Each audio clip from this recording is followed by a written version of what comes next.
ஆண்டவராகிய இயேசு கிறிஸ்துவின் நாமத்தில் இந்த காலை வேளையில் உங்கள் அனைவரையும் வாழ்த்துகிறேன். தேவஜனமே, உங்கள் ஆசீர்வாதத்தை தடை பண்ணக்கூடிய 7 ஆவிகள், அந்த தலைப்பில் தான் 2வது பாகத்தை பார்க்க போகிறோம். இஸ்ரவேல் ஜனங்க எகிப்தில் அடிமைகளாக இருக்கும் பொழுது தேவன் அவர்களை விடுவித்து கானான் தேசத்துக்கு கொண்டு போகும்போது அதற்கு முன்பாக அங்கே இருந்த 7 ஜாதிகளை தேவன் துரத்தினார்.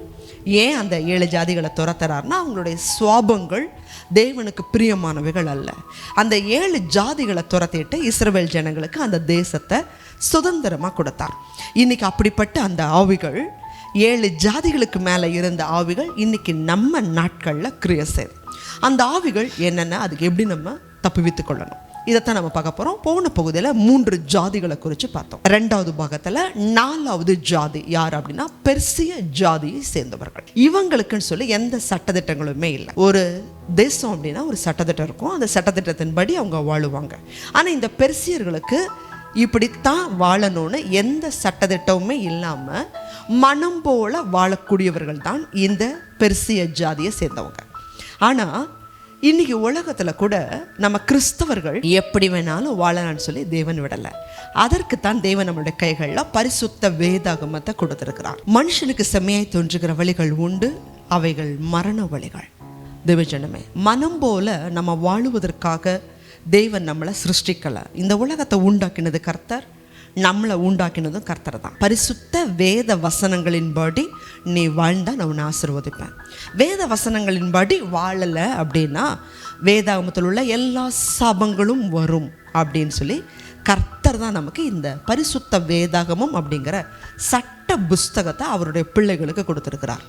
மனம் போல நம்ம வாழ முடியாது, ஆண்டவருடைய வசனத்தின்படி தான் வாழணும். நீதிமொழிகள் 25:28 வாசிக்கிறோம், தன் ஆவியை அடக்காத மனுஷன் மதிலிடிந்த பாலான பட்டணம் போல இருக்கிறான். ஆவியில் அடக்கம் தேவை. இன்னொரு வசனத்தை வாசிக்கலாம். நீதிமொழிகளின் புஸ்தகம் 4ஆம் அதிகாரம் 11-12 வசனம். ஞான மார்க்கத்தை நான் உனக்கு போதித்தேன், செவ்வையான பாதைகளிலே உன்னை நடத்தினேன். நீ அவைகளில் நடக்கும்போது உன் நடைகளுக்கு இடுக்கண் உண்டாவதில்லை, நீ அவைகளில் ஓடினாலும் இடற மாட்டாய். வேத வசனத்தின்படி நம்ம வாழும்போது நம்ம இடற மாட்டோம். ஒரு தகப்பன் எப்படி தன்னுடைய பிள்ளை தவறு செய்யும் போது கண்டிப்பாங்களோ, அதே போலதான் அவருடைய ஜனங்கள் தவறும் போது தேவனும் கண்டித்து உணர்த்துகிறவர். ஆண்டவராகிய இயேசு கிறிஸ்து இந்த உலகத்தில் வாழும்போது கூட ஆலயத்தை கல்லர் குகையை மாற்றி இருந்தாங்க. அந்த நேரத்தில் கூட ஆண்டவராகிய இயேசு கிறிஸ்து அன்பான தேவன் தான், மன்னிக்கிறவர் தான், மனது உருகிறவர் தான், சாட்டையை உண்டு பண்ணி அடித்தார். தேவஜனமே, நமக்கு சட்டதிட்டங்கள் உண்டு. நம்முடைய வழிகள் பாவ வழிகள் அல்ல, நீதியின் மார்க்கத்தில் நடக்கக்கூடிய வசனத்தின் வழி உண்டு. அதனால் பெர்சி ஆவிகளுக்கு நம்ம இடம் கொடுக்கக்கூடாது. அடுத்ததாக 5வது ஜாதி யார் அப்படின்னா, கிர்காசியர். நம்ம போன பகுதியில் பார்த்தோம், யாத்திராகமம் 3ஆவது அதிகாரம் 8வது வசனம். அந்த பகுதியில் வாசிக்கும் போது 6 ஜாதிகளை குறித்து ஆண்டவர் பேசியிருப்பார். ஆனால் அதுவே யோசுவாவின் புஸ்தகம் 3ஆவது அதிகாரம் 9-11 வசனங்கள் வாசிக்கும் போது 7 ஜாதிகள் குறித்து நம்ம வாசிப்போம். ஏன் இந்த மாற்றம், ஏன் இந்த வேறுபாடு? ஒரு இடத்துல 6 ஜாதி, ஒரு இடத்துல 7 ஜாதின்னு இருக்கே. எத்தனை ஜாதியைத்தான் அவங்க துரத்துனாங்க அப்படின்னா, 7 ஜாதியைத்தான் தேவன் அவர்கள் கையில் ஒப்பு கொடுத்தார். இந்த கிர்காசியர் பல இடங்களில் இருக்க மாட்டாங்க. ஏன்னா இந்த கிர்காசியர் அப்படின்னா பயந்த சுவாபம் உள்ளவர்கள். இஸ்ரவேல் ஜனங்க வந்து நிற்கும் பொழுது இவர்கள் பல இடங்களில் பயந்து ஓடக்கூடியவர்கள். அதனால தான் இவங்க பயந்த சுவாபம் உடையவர்கள்னால இவங்க பல இடத்துல யுத்தத்துக்கு நிற்கலை, ஓடி ஓடி விடுவாங்க. அதனால தான் பல இடங்களில் 6 ஜாதி, பல இடத்துல 7 ஜாதின்னு சொல்லப்பட்டிருக்கும். இந்த கிர்காசியனுடைய ஆவி, பயத்தின் ஆவி தேவன் நமக்கு கொடுக்கலை. தேவன் நமக்கு பயத்தின் ஆவியை கொடுக்கல. எதுக்கு நம்ம பயப்படணும் அப்படின்னு சொன்னால், தேவனுக்கு மட்டும்தான் பயப்படணும். பாவத்துக்கு பயந்து எஸ் சொல்லக்கூடாது. என் ஃப்ரெண்டு கோச்சுக்குவாங்க, என் மேல் அதிகாரிகள் கோச்சுக்குவாங்க, உலகத்தில் இருக்கிற மேலான அதிகாரிகள் என்னை பாவம் செய்ய சொல்கிறாங்க அப்படின்னு அந்த காரியத்துக்கு பயந்து நம்ம தொண போக வேண்டிய அவசியம் இல்லை. வாசிக்கலாம். 2 தீமோத்தேயுவின் புஸ்தகம் 1ஆம் அதிகாரம் 7வது வசனத்தை வாசிங்க. தேவன் நமக்கு பயமுள்ள ஆவியை கொடாமல் பலமும் அன்பும் தெளிந்த புத்தியும் உள்ள ஆவியையே கொடுத்திருக்கிறார். பயமுள்ள ஆவியை தேவன் நமக்கு கொடுக்கல. தீமைக்கு நீங்க ஒத்து போக வேண்டிய அவசியம் இல்லை.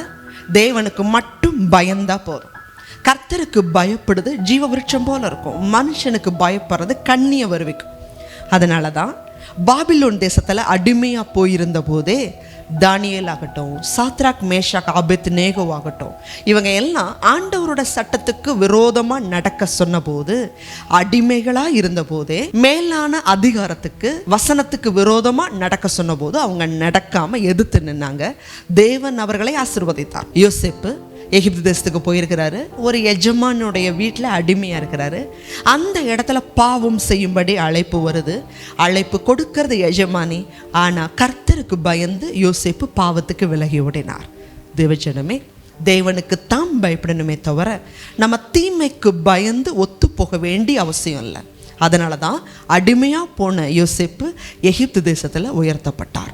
அடிமையாக போன தானியேல் தேசத்தில் பிரதான அமைச்சராக உயர்த்தப்பட்டார். தேவஜனமே, நீங்கள் பயப்படுங்க, தேவனுக்கு மட்டும் பயப்படுங்க. உலகத்துக்கு பயந்து தொண போகாதீங்க. அடுத்ததாக இஸ்ரவேல் ஜனங்கள் எதிர்த்த அடுத்த ஜாதி யார் அப்படின்னா எமோரியர். இந்த எமோரியர் யார் அப்படின்னு சொன்னா, அந்த கானான்ல மலைப்பகுதிகளில் இருந்த ராட்சச பிறவிகள். இவர்களை பார்த்து தான் இஸ்ரவேலர்ல அநேகர் பயந்தாங்க. இவங்க ராட்சச பிறவியா இருக்கிறாங்களே, இவர்களுக்குள்ள மற்றவர்களை குறை சொல்லுகிறவர்களாகவும், பலன் இல்லாதவர்கள், இவங்க முடியாதவங்க அப்படின்னு குறை சொல்லுகிறவர்களாகவும், தங்களை தாங்களே பெருமை பாராட்டி கொள்ளுகிறவர்களாகவும் இருந்தாங்க. ஆனா இவ்வளவு பெரிய ராட்சச மனுஷர்களவே காலேபோட கையில தேவன் ஒப்பு கொடுத்தார். தேவஜனமே, இந்த உலகத்துல நமக்குள்ள ஆண்டவருடைய சமூகத்தில் நம்மளை தாழ்த்தணுமே தவிர, ஏன்னா தேவன் நம்மளை மண்ணுல இருந்து எடுத்தார். நீ மண்ணிலிருந்து எடுக்கப்பட்டபடினால நீ மண்ணுக்கே திரும்புவ. தேவஜனமே, அதை ஒருபோதும் நம்ம மறந்துடக்கூடாது. அப்படி மறக்கிறதுனால தான் பல நேரத்தில் ஆண்டவரவே நம்ம கேள்வி கேட்குறோம், மற்றவர்களுக்கு விரோதமாக குறை சொல்கிறோம், மற்றவங்களை நேசிக்கிறதில்ல. பாவத்தில் விழுந்து போன பரிசுத்தவான்களை விட பெருமையில் விழுந்த பரிசுத்தவான்கள் தான் அதிகம். இந்த பெருமை உள்ளவர்களுக்கு தேவன் எதிர்த்து நிற்கிறார். அதனால் ஒருபோதும் இந்த பெருமை நமக்குள்ள இடம் அளிக்காதபடிக்கு எச்சரிக்கையாக இருக்க வேண்டியது அவசியம். வெளிப்படுத்தல் புஸ்தகத்தில் 12வது அதிகாரம் 11வது வசனத்தை வாசிக்கும் போது, இடைவிடாமல் குற்றம் சாட்டுகிறவன் தாழ தள்ளப்பட்டு போனான்னு நம்ம வாசிப்போம். இடைவிடாமல் குற்றம் சாட்டுகிறது பிசாசு. நாம் மற்றவங்களை குற்றப்படுத்தினா பிசாசுடைய பிள்ளைகளாக மாறிடுவோம். அதனால் குற்றம் சாட்டுவதோ பெருமை பாராட்டுற பாவத்துக்கு ஒருபோதும் அப்படிப்பட்ட ஆவிகளுக்கு இடம் கொடுத்துறாதீங்க. அடுத்ததாக இஸ்ரவேல் ஜனங்க எதிர்க்க வேண்டிய ஜாதி எபூசியர். இந்த எபூசியர்களுக்குள்ள என்ன ஆவி இருந்துச்சு அப்படின்னு சொன்னால், தன்னுடைய சுய பலத்தை நம்புவாங்க, ஆண்டவருடைய பலத்தை அசட்டை பண்ணுவாங்க. இன்றைக்கி நம்மளுடைய வாழ்க்கையில் கூட பல காரியங்களில் சுய பலத்தை நம்பி ஆண்டவரை அசட்டை பண்ணக்கூடாது. அநேகர் கஷ்டப்படும் பொழுது நமக்கு ஜெபம் வேணுப்பா கொடுப்பாங்க. நாங்கள் இந்த சூழ்நிலையில் இருக்கிறோம், கஷ்டப்படுறோம். ஆனால் அதை ஜெபம் பண்ணி விடுவிச்ச உடனே தேவனுக்கு மகிமை செலுத்தாதபடிக்கு தங்களை தாங்களே பெருமை பாராட்டிக்குவாங்க. நாங்கள் இவ்வளோ கஷ்டப்பட்டு உழைச்சோம், இப்படி முன்னேறணும். பொதுவாக எக்ஸாமுக்காக கூட பிள்ளைங்களுக்கு அதிகமாக இந்த 10th +1 +2 நிறைய இடங்கள் வந்து ஃபோன் பண்ணுவாங்க.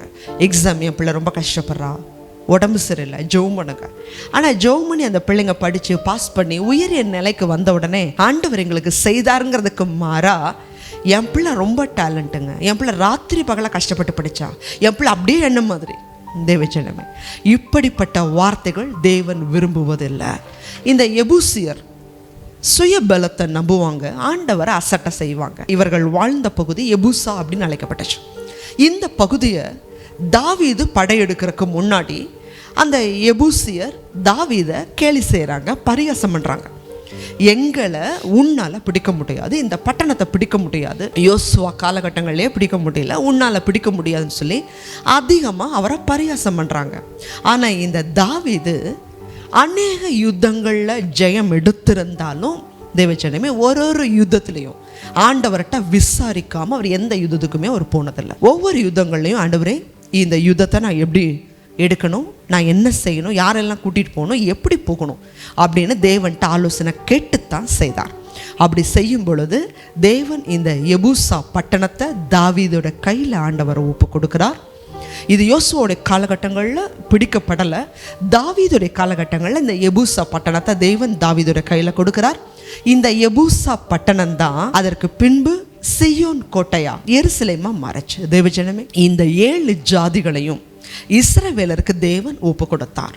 இந்த 7 ஜாதிகளுக்கு மேலே இருந்த ஆவிகள் இன்னைக்கு நம்ம தேசத்தில் நம்ம மத்தியில் நம்ம குடும்பங்களில் கிரியை செய்யாதபடி நம்ம எச்சரிக்கையாக இருக்க வேண்டியது அவசியம். இது நம்ம சுய பலத்தில் இந்த ஆவிகளை மேற்கொள்ள முடியுமானா இல்லை. கர்த்தருடைய வேத வசனம் தான் ஆவியின் பட்டயம். ஆண்டவராகிய இயேசு கிறிஸ்து இந்த உலகத்தில் மாம்சத்தில் வாழ்ந்த பொழுது 40 நாள் உபவாசம் பண்ணி ஜெபம் பண்ணுவார். அப்படி ஜெபம் பண்ணும்போது பிசாசு அவரை சோதிக்கும்படி 3 சோதனைகளை கொண்டு வர்றான். அப்போ இந்த 3 சோதனைகளையுமே பிசாசு ஆவிக்குரியவனாக இருக்கிறதுனால அவன்கிட்ட போய் அருவாலோ கத்தியவோ வச்சு துப்பாக்கியை வச்சு அவன்கிட்ட சண்டை போட முடியாது. ஆவிக்குரிய ரீதியாக தான் பிசாசை எதிர்க்க முடியும். இயேசு கிறிஸ்து 3 சோதனையுமே இந்த வசனத்தை வச்சு தான் ஜெயிச்சார். முதல்ல மாம்ச இச்சையை கொண்டு வரும் பொழுது இயேசு கிறிஸ்து சொல்றாரு, மனுஷன் அப்பத்தினால மாத்திரம் அல்ல தேவனுடைய வாயிலிருந்து புறப்படுகிற ஒரு வார்த்தையினாலும் பிழைப்பானே. 2வது கண்களின் இச்சையை கொண்டு வரும்போது ஆண்டவர் சொல்றாரு, உன் தேவனாகிய கர்த்தர் ஒருவருக்கே ஆராதனை செய்வாயாக என்று எழுதி இருக்கிறதே. 3வது மேல இருந்து கீழே விழுங்கன்னு சொல்லி ஜீவனத்தோட பெருமையை பிசாசு கொண்டு வரும்போது இயேசு கிறிஸ்து சொல்றாரு, உன் தேவனாகிய கர்த்தரை பரீட்சை பாராதிருப்பாயாக என்றும் எழுதி இருக்கிறதே. தேவஜனமே, ஒவ்வொரு சோதனையுமே இந்த வசனத்தை வச்சு தான் ஜெயிச்சார். இன்னைக்கு அநேக கிறிஸ்தவர்கள் இந்த பரிசுத்த வேதாகமத்தை ஆலயத்துக்கு எடுத்துட்டு வர்றாங்க, மறுபடியும் ஷோகேஸில் கொண்டு வச்சிடறாங்க.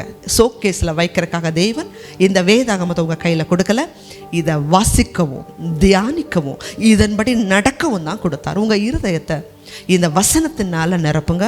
இந்த ஒவ்வொரு இச்சையும் பாவத்தை பிசாசு கொண்டு வரும் பொழுது இந்த வசனத்தை சொல்லி சொல்லி ஜெபிங்க. இந்த வசனம்தான் ஆவியின் பட்டயம். இந்த வசனத்தை நீங்கள் விசுவாசத்தோட, பயத்தோட இல்லைங்க, விசுவாசத்தோட அறிக்கை செய்யும் போது, இந்த விசுவாசமான வாக்குத்தத்த வசனங்களை பிடிச்சு நீங்கள் நம்பும் போது, அதன்படி நடக்கும்போது, அதை சொல்லி ஜெபிக்கும் போது, இந்த 7 ஆவிகளையும் உங்களுக்கு மேற்கொள்ள முடியாதபடி இந்த 7 ஆவிகளை நீங்கள் மேற்கொள்ளக்கூடிய அதிகாரத்தை தேவன் கொடுத்து நடத்துவார். ஜெபிக்கலாம். அதிகமாக நேசிக்கிற எங்கள் அன்பின் பரலோகத்தின் பிதாவே, இஸ்ரவேல் ஜனங்களுக்கு 7 ஜாதிகளையும் அவங்க கையில் கொடுத்தீங்கப்பா. அந்த 7 ஜாதிகளும் சாதாரணமானவர்கள் அல்ல, முரட்டாட்டம் பண்ணுகிறவர்கள், ராட்சசர்கள். ஆனால் இந்த இஸ்ரவேலுக்கு முன்னாடி கர்த்தர் இருந்ததுனால யுத்தம் கர்த்தருடையதாக இருந்துச்சு. இன்னைக்கு எங்களுடைய நாட்களில் கூடப்பா நாங்கள் சுய பலனை நம்பாம, பயப்படாம, குடும்பத்தில் கட்டுப்பாடு அற்றவர்களா இராதபடி, சுய ஒழுக்கம் இல்லாதவர்களா, கற்பில்லாதவர்களா காணப்படாதபடி உமக்கு முன்பாக இந்த வேத வசனத்தை எங்கள் இருதயத்தில் நிரப்பிக்கொண்டு தகப்பனே, ஜெபத்திலையும் சாட்சியின் வசனத்திலையும் பிசாச தகப்பனே எதிர்கொள்ளக்கூடிய பலனை கொடுங்கப்பா. இந்த 7 ஆவிகள் நாங்கள் ஜெயிச்சா மட்டும்தான் பரமக்கான சுதந்திரிக்க முடியும். கர்த்தர் உதவி செய்யுங்க. பலத்தினாலும் அல்ல, பராக்கிரமத்தினாலும் அல்ல, உம்முடைய ஆவியினால் எல்லாமாகுமே. இந்த தேவ செய்தியை பார்க்குற ஒரு ஜனங்களும் ஒரு ஆவியினாலையும் ஆண்டவரே ஆட்படக்கூடாது. குமாரன் உங்களை விடுதலையாக்கினால் மெய்யாகவே நீங்கள் விடுதலையாவீர்கள்ங்கிற வசனத்தின் பிரகாரம் இந்த 7 ஆவிகளுக்கு மேலே எங்களுக்கு ஜெயத்தை கொடுங்க, ஆசீர்வாதங்க. இயேசு கிறிஸ்துவின் மூலமாய் வேண்டிக் கொள்கிறோம் நல்ல பிதாவே. God bless you.